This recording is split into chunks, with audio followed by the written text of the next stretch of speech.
When we read the scriptures this morning in the book of Acts, remarkable things have taken place.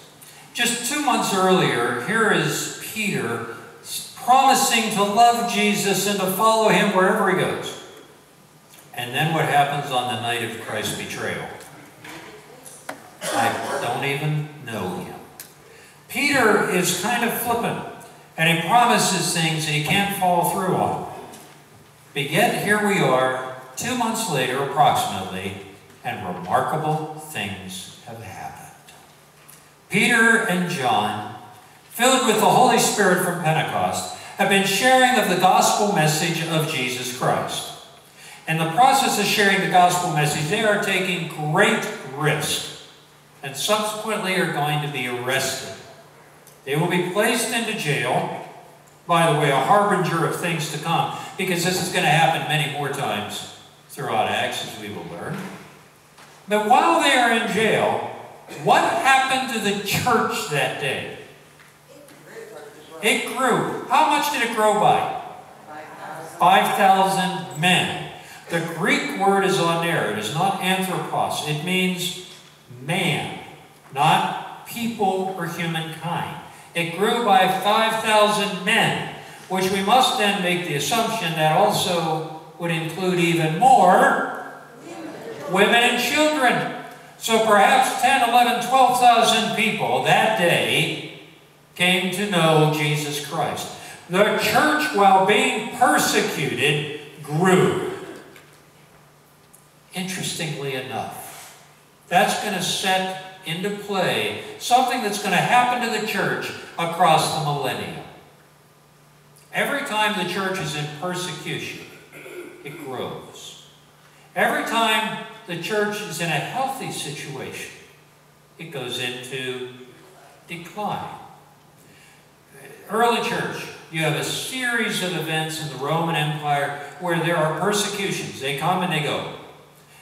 And during those persecutions, the church grows by leaps and bounds. Hundreds of thousands, millions. Until Emperor Constantine accepts Jesus Christ as Lord and Savior, puts the Cairo on his shield and on his breastplate, declares that the Roman Empire would now be the Holy Roman Empire, and all would follow Jesus Christ. The church had been growing, and then it hits the 4th century, and what happens? Plateaus. There'll be fits and starts over the centuries through the Dark Ages. Then the Muslims will begin to appear on the scene. And they begin to attack in Eastern Europe and Western Asia. The church again finds itself in persecution. What does it do? It grows. The Moors will invade into Spain and begin to move their way up the Iberian Peninsula, while from the east, the Muslims are pushing to the west as far as Geneva, Switzerland. What happens to the church? It grows. What happened in the Soviet Union when they made Christianity illegal?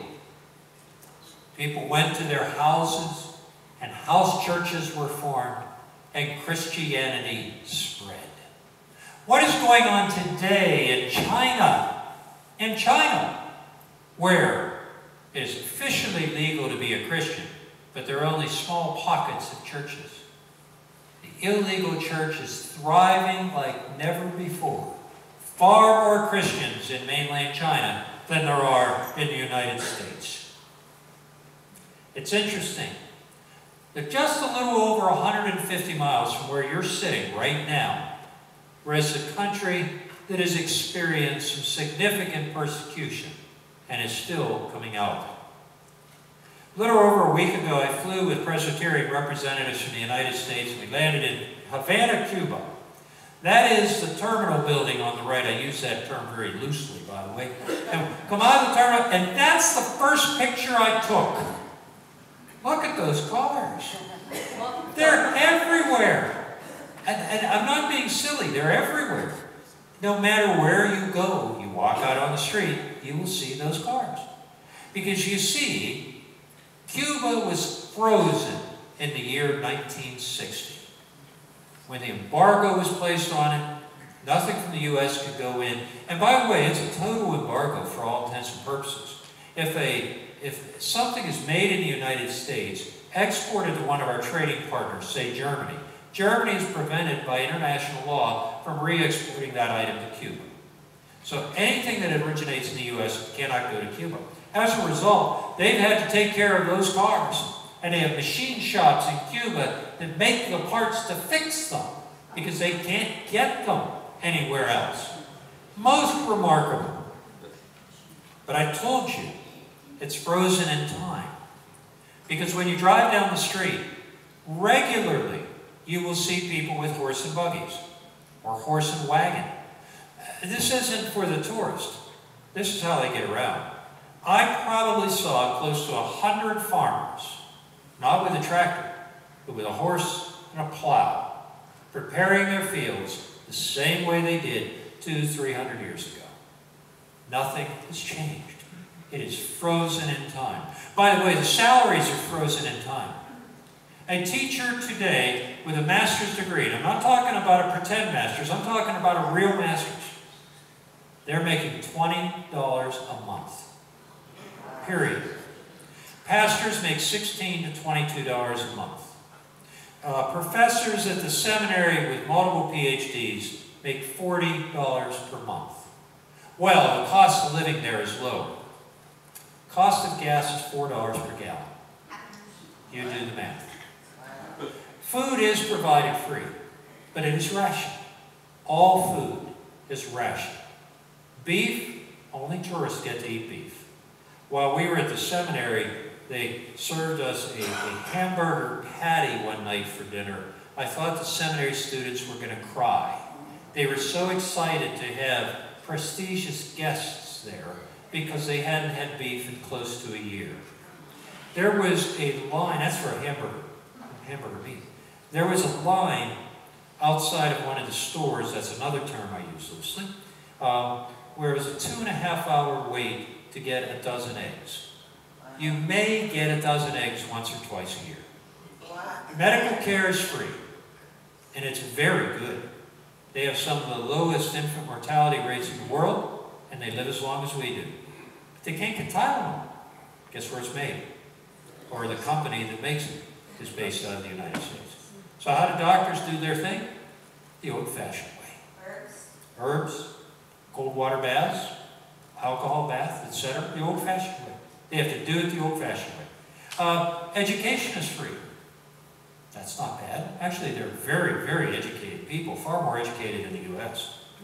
But yet, they are struggling. That's what you see when you're in the back streets. But if you go to the tourist areas, you will see the National Hotel, which is a 4- or 5-star hotel. It is absolutely magnificent. It still has, remember the old key slots where you'd have the keys, where you put the keys, and when you sign in, you'd sign in, they put a little card in there. It's still there. Doing it the same way. You sign an old register book. There are no computers. It is magnificent. And then as you walk along the beaches, some of the most beautiful beaches in the world, that's Havana Harbor. And if you make your way around to the right fully into the harbor and go in there, old Havana, magnificent shops, magnificent hotels, absolutely beautiful, wonderful. Who owns every single one of them? The government. Because 99% of everything in that country is owned by the socialist government. Period. End of story. But for the tourist, it looks absolutely beautiful until you walk 2 blocks away, and that's what you will see. That is Cuba. That is the vast majority of Cuba. Soviet-era apartments with chunks of concrete falling out of them, and they have not been painted in years because paint is extraordinarily expensive, because where is the pigment for most paint made in the world? The United States, subject to an embargo. So it is a very, very, very run-down country. We made our way there the first day to one of the churches, Iglesia Presbyteriana Reformada de Llano, which is a Presbyterian church. This church existed prior to the revolution in 1960. As a result, they were allowed to keep their sign. You actually have a sign on the outside of the building. There are no signs for anything in Cuba. Good luck. If you don't know where the store is, you're just out of luck. That's all. But they were allowed to keep their sign. In 1960 and 63, after the Revolution, churches were allowed to continue to exist. They didn't tear them down or socialize them. But what they did do is they made it essentially illegal to be a Christian. If you were a Christian, you could not belong to the Communist Party. If you do not belong to the Communist Party, you could not get a job working for the government. What jobs did the government have? All of them. 99.9%. So if you were a professing Christian and not an atheist, you would find it very difficult to find work. If you went to build a church, forget it. You can't build a church. Now in the 1990s, the communist government changed their constitution from an atheist state to a secular state. They recognized the Roman Catholic Church and registered all of the others. Now it was a little more acceptable to become Christian. But you still could not build a new church. That's prohibited. Today, you cannot build a new church legally. Well, you can go through 4 or 5 years of hoop shoots and ladders and pay a lot of money and maybe you'll get a permit. But for the most part, you cannot build a new church, Roman Catholic, Presbyterian, or otherwise. If you walk into any of their churches, they look just like ours. If you walk into the Roman Catholic Church, it looks like the Roman Catholic Church in the States. You walk into this Lugano church, absolutely beautiful, totally Presbyterian. Notice the Christian flag in the background. Interesting, but very, very Christian. We left there and we made our way across the island, which I must tell you is one of the most beautiful places I've ever seen. Get away from the poverty of the city, get away from the government, and it is just absolutely magnificent. Mountains, lush green mountains leading down to the beautiful Caribbean Sea. Just absolutely gorgeous. In Matanzas, which is about 2 hours east of Havana, we came to Matanzas Theological Seminary. The seminary was built in 1930 by Presbyterian missionaries, and it actually is a multi-ecumenical seminary. It's Methodists. Well, the Methodists just pulled out a couple years ago. Episcopalians are still there. The Baptists sent their folks to that seminary, as well as the Seventh-day Adventists, believe it or not. So, a very ecumenical seminary. In 1960, the Castro government allowed them to keep the seminary, provided they kept everything on the seminary. But it was okay, they didn't get in the way of it, yet they were persecuted. And for that reason, they had to grow all of their own vegetables on campus. Beautiful, lush, terraced gardens that are magnificent. That's where their food comes from today when you eat at the seminary. Absolutely remarkable. Yet, that was the sunrise from the front of the seminary every morning. I got up early, went out with my Bible, and sat on a bench that was built in 1938 or something, and just watched the sunrise come up every day. I'll tell you, no prettier thing on the face of the earth could be seen. Absolutely magnificent. It's beautiful. Yet we gathered together with Presbyterian leaders from all across Cuba, from the head of the Presbyterian Church, their equivalent of the moderator of the General Assembly, although there they call it a synod, Daniel and several others. And we gathered for close to a week to discuss relationships between their church and the church in the United States. We met in rooms where there was no internet. There was no internet. Now, I got to be full truth in advertising.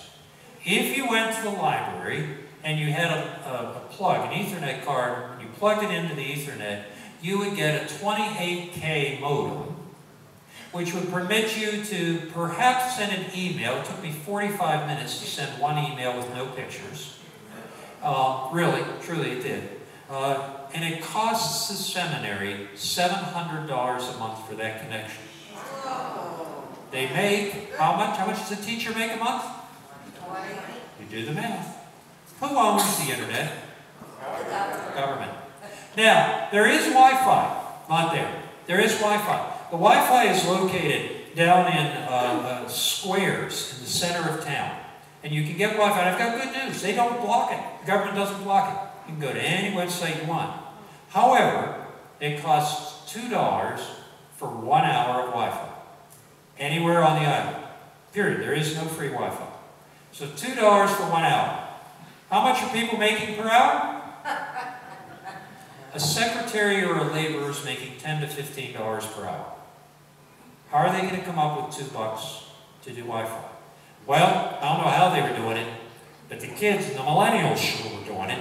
They're all crowded in there. They're all trying to find out what's going on in the world. Most remarkable thing. By the way, this seminary had over 500 students. Wow. Incredible. But there we are with headphones on. I am not on my telephone. I'm not playing around. I'm not doing Sudoku or whatever. Mostly because you have no internet. I did call Amy once or twice while I was there. It was $2.99 a minute. And so at 56 seconds, I said, it's 56 seconds. I love you very much. Talk to you later. Bye. Ask her. She'll tell you I'm telling the truth. I mean, my wife's worth a lot, but $6 for 2 minutes? But we were in there, and these earphones were translated. So while someone's speaking in Spanish, we're hearing the translation in our ears. When we're speaking, they're hearing a translation. And can you imagine sitting for 10, 12, 14 hours doing business this way? It had worked. It was long days. I learned something remarkable. The first thing is, the Presbyterian church there does not want our money. They do not want us to give them money. Period. End of story. When I was at La Fernanda Church a week ago today, I donated an entire month's salary for a pastor. And their pastor got $22.61 for the month. They were put out because I paid for that pastor for a month. Oh, no. They don't want our money. The second thing they made it very clear is they do not want us to send mission trips to teach them how to do church. You'll find out why in a minute. They also do not want us to go there and paint their building or try to expand their facilities. No. What they want the choir to go with it to a sister church and sing with their choir. They want folks to come and teach Vacation Bible School with their Vacation Bible School folks. They want children or youth to come and visit and spend time with their youth and their children. They want pastors to come, spend time with their pastor, and maybe go visit some of the sick, elderly, or shut-ins. What were they seeking? Fellowship. Fellowship, friendship, relationship. Because for 50 years, they have been estranged from us. They will be the first to tell you it's a very complex situation. But oh, they desire to have us as friends and nothing more. That was powerful. So we left there after several days, went to La Fernanda Presbyterian Church. La Fernanda Church has only been there for about 1.5 years, 2 years, something like that. It's fairly new. Okay, well there it is. It was established less than a year. La Fernanda, 18th day of Enero, 2015. 18th day of January 2015, so it's just a little over 1 year old. Pastor Clint thought you said you can't start a new church. Can't. This was a new church. You take a house, someone gives the church the house, you gut it, you clean it up, you put a church inside it, but you can't put a sign out front. You can't put a cross on the side of your building. There is nothing marking this church. It looks like a really pretty house as you're driving down the street. Period. End of story. No signs, no banners, no nothing. And we get there and we are welcomed. They are thrilled to have us there. Interestingly enough, as you walk down the streets, you will frequently see American flags. You will see them on cars. You'll see them on people's T-shirts. You'll see them. You don't see them on any government buildings. But the people, when they found out that Americans were there, were thrilled. However, let me tell you about the church. First, let me tell you about this lovely lady, Fafrita. Fafrita was 94 years old. She came up a set of steps that were about this wide and they had no handles on either side. How that woman ever made it up those steps is far beyond my imagination. But she got up there and she started to tell us her story, which we had heard before because it had, well, some power to it. Fafrita, at 94, has a lot to remember. When she was 5 years old, there were missionaries from the United States who were Presbyterian, and she met them. And she came to learn about their faith, and she wanted to be one. By the time she was a teenager, Fafrita was studying in ministry, and she went out to Matanzas and studied at the seminary, and was commissioned by the Presbyterian Church USA, our predecessor, but the same denomination, to be a missionary. She served with Presbyterian missionaries across Cuba. When the revolution occurred, she had the opportunity to come to the United States. Most people said she should have gone. Fafrita said, someone needs to stay behind and share the gospel. The problem is she remained a Christian, and she professed for Jesus Christ, which meant she could not get a job with the government. What's the government own? Everything. So she is struggling. She manages to get by. People help her. Churches that still exist help her. Christians help her.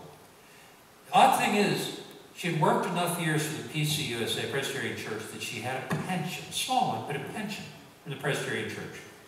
Problem, she couldn't get her pension. Why? There's an embargo. The embargo from the United States prohibited her from getting her Presbyterian pension out of Philadelphia. So her pension sat frozen for many years. 2.5 years ago, the United States government freed up certain aspects on the embargo and permitted her and others to get their pensions. So she got her pension, and as soon as she got the money, what did she do with it? Donate all of it. Half of it. She didn't donate all of it. She needed, really, I mean, I cannot stress to you the difficulty with which the Cuban people are living. See someone shaking her head. Isabella knows. They're living a difficult life. She gave 50%, though, to the church. So La Fernanda Presbyterian Church, which was a mission just existing in houses, decides to build a church. They're going to take a house. Someone got the house from the government. And by the way, who at the end of the day owns all the buildings? Government. So anyhow, the house is allotted to this family. They paid some money. So they've got this house. They got it. They're going to make it into a church. But they're looking around the neighborhood. And if you haven't been there, you can't appreciate it. Chunks of concrete are out of the walls. Nothing is painted. Nothing has been maintained. There are washing machines. They're near impossible to find. And the ones you get are garbage ones from China. It is difficult. There is no internet. Absolutely none. There is no cable TV. They use the old-fashioned, rabbit ears or whatever. There are no video games. There are no computers. They are in deep trouble. This neighborhood is depressed. The Christians walk out and they're about to go to work. And Fafrita says, how can we build a beautiful church and let the neighborhood be in such disrepair? So the church went to all of the neighbors and said, how about if we patch up the outside of your buildings? Concrete's expensive. And we'll get some paint, and we'll paint the outside of your buildings while we're building the church. Guess what the people said? You're on. So they start building, but then a problem erupts. Did I mention it's expensive for that stuff? They reach a point where they're running out of money. What do? Do we finish the church, which we have enough money to do, or do we finish the neighborhood, which we have enough money to do? We can't do both. Fafrita gets with the leadership of the church and says, this is an easy decision. We do the neighborhood. God will provide. They finished all the houses in the neighborhood. And if any of you get to go there, I'll make sure you go to La Fernanda Church. I'll make sure you see it. It's the most remarkable thing. They finished all these houses around it, and then they had a church that was undone. God will provide. Who provided? The neighbors. Making $20 a month. They came up with the money to finish the church. Talk about faith. Talk about faith and taking risk. So then we go into the church, and it was packed. Yes, they knew Americanos were going to be there, which brought out people, because this was the first time Americans had ever been in that church. We were special because we cared enough to come. And the people were there. The kids were singing. Every pew, and they weren't pews, handmade, beautiful, comfortable pews, I must add. Nice little slope to them. Comfortable. Every pew was filled. All the doors had people standing. The narthex, term again I use loosely, was filled with people. It was standing room only to hear these children and to hear the gospel of Jesus Christ preached by Pastor Padre. Pastor Padre. So these little children led us in worship. There were a bunch more, but they were too shy to get a picture taken of them. Little girl, second from the left, that's Olivia. That was her five-year-old birthday. So she was 5 that day.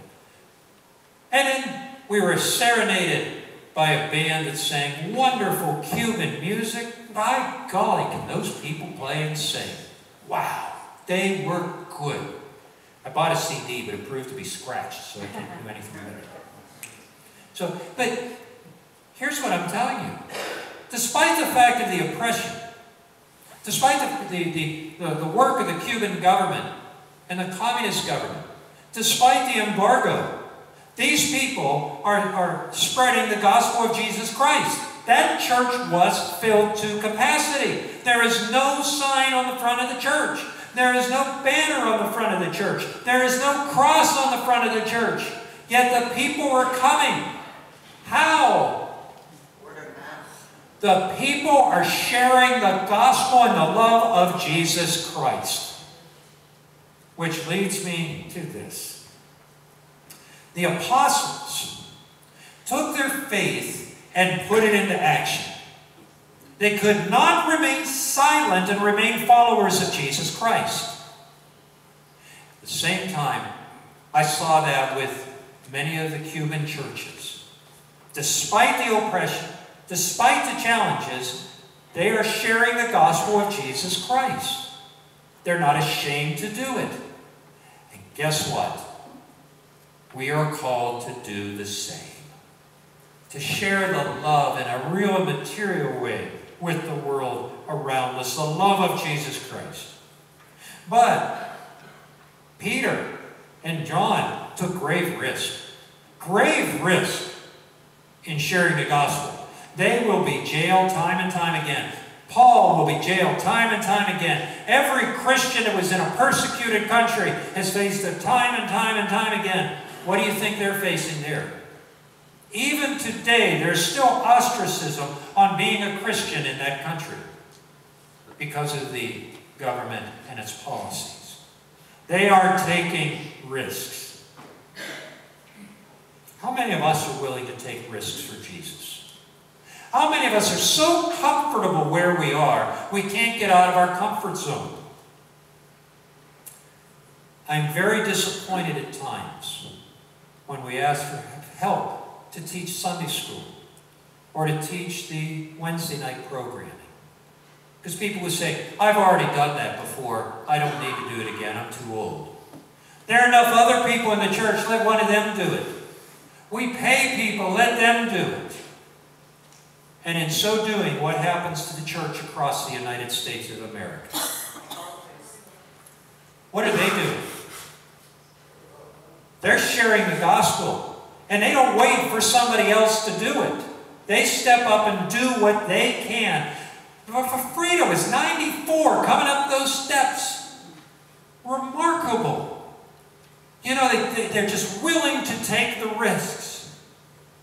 But in that first and early church, the church grew. And it grew by leaps and bounds. And every time it was persecuted, it grew. Inside of Cuba, despite a government that tried to stop it, despite the atheists and everybody left and right, hand over fist, trying to stop the church could not be killed. And the gospel of Jesus Christ has been spread, and people are coming to them in droves. Do we in the United States need to wait until it is illegal for you to sit in these pews before we step up and follow Jesus Christ? Do you really think the people in 1958 or 59 that were living in Cuba really thought in 5 years it would be illegal to go to church on Sunday morning? The fact is, it could happen to us. It could happen to any country in the world. But we have been given a gift. Don't wait until the persecution comes. God, we are blessed. Let us share the love of Jesus Christ. Let us grow the church deep and wide, not for us, but for our Savior. Let us take some risks. Let us be Christians. By the way, we don't need to send missionaries to Cuba. We don't need to send any missionaries to Cuba. We need to beg for missionaries to come from Cuba. I have nothing to teach them. I have one heck of a lot to learn. Thanks be to God.